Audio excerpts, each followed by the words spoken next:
El programa nuclear iraní recientemente atacado por Estados Unidos e Israel no ha sido el primero al que, sobre todo Israel, ha considerado una amenaza que había que erradicar, ya que existen por lo menos dos antecedentes de este tipo. El primero de ellos fue el programa nuclear iraquí, el cual había comenzado en 1960, pero el gobierno de Saddam no había podido hacerse con reactores hasta la década de los 70, cuando Francia aceptó venderles un reactor principal clase Osiris, al que se llamaría Osirak, y uno secundario de la clase Isis, y 72 kilogramos de uranio enriquecido al 93%. La construcción de los reactores comenzó en 1979 a 17 kilómetros de Bagdad.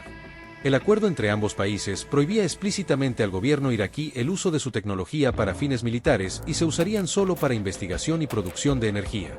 Irak había firmado el Tratado de No Proliferación Nuclear y había aceptado revisiones periódicas de la Organización Internacional de Energía Atómica. Sin embargo, nada de esto convenció a los israelíes y el plan para destruir los reactores iraquíes comenzó desde el momento que se concretó la compra, e incluso, se construyó un edificio a escala real para que los pilotos israelíes practicaran su destrucción. Mientras esto pasaba, también intentaron convencer por la vía diplomática al gobierno de Francia para que cesara su ayuda al programa nuclear iraquí. Al ver que la vía diplomática era infructuosa, el Mossad comenzó a escalar sus intentos por impedir la construcción de los reactores, para lo cual colocaron bombas en empresas que fabricaban los componentes y en los puertos donde había estructuras esenciales listas para ser enviadas a Irak. Asimismo, se registró el asesinato del científico nuclear egipcio Yahya el-Massad, que trabajaba en el proyecto iraquí. Durante la guerra Irán-Irak, Israel, que tomó bando por los iraníes, les alentó a atacar Osirak, y, el 30 de septiembre de 1980, dos F-4 Phantom atacaron el reactor, pero el daño causado no fue suficiente para dejarlo inutilizado y los ingenieros franceses lograron repararlo.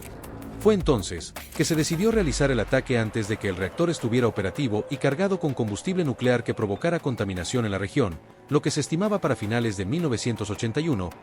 Fue así como el 7 de junio de 1981 se lanzó el ataque.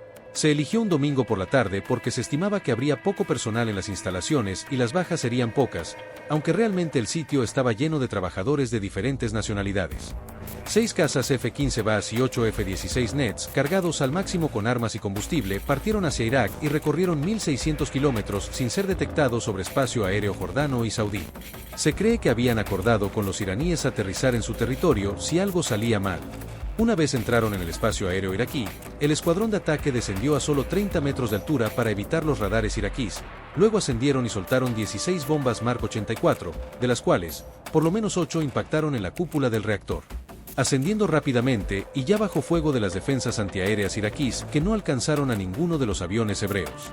La comunidad internacional reaccionó negativamente al ataque israelí.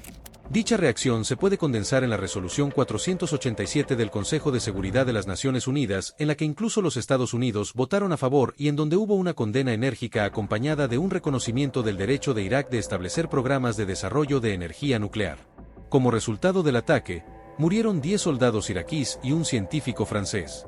Si bien al principio las grandes potencias, entre ellas, Estados Unidos, Gran Bretaña y Francia, declararon que no había pruebas de que Irak usara sus reactores con fines militares, luego del 11S y en el marco de la invasión a Irak, se intentó cambiar la narrativa para justificar la acusación de posesión de armas de destrucción masiva, argumentando que desde el principio del programa nuclear iraquí, una parte había estado en la clandestinidad y fuera de las inspecciones internacionales.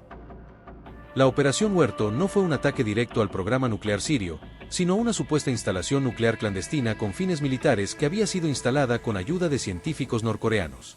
El ataque tuvo lugar el 6 de septiembre de 2007 al sitio conocido como Al-Kibar, en la región de Deir ez-Zor. Ese día 8 aviones del 69º Escuadrón de F-15, Strike Eagle de la Fuerza Aérea Israelí, acompañados de aviones F-16 Fighting Falcon y una aeronave de guerra electrónica, entraron al espacio aéreo sirio, desde donde destruyeron el complejo sin resistencia alguna. El secretismo que rodea esta operación por todas las partes involucradas es lo que hace sospechar que fue un objetivo importante.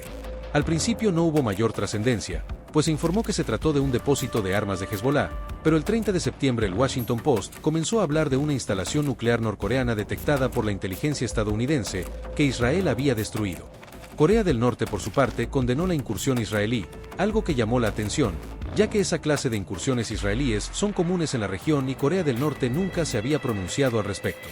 El vicepresidente sirio declaró que se había destruido las instalaciones del Centro Árabe de Estudios para Zonas Áridas y Tierras Secas, pero luego el titular de dicho centro negó el hecho.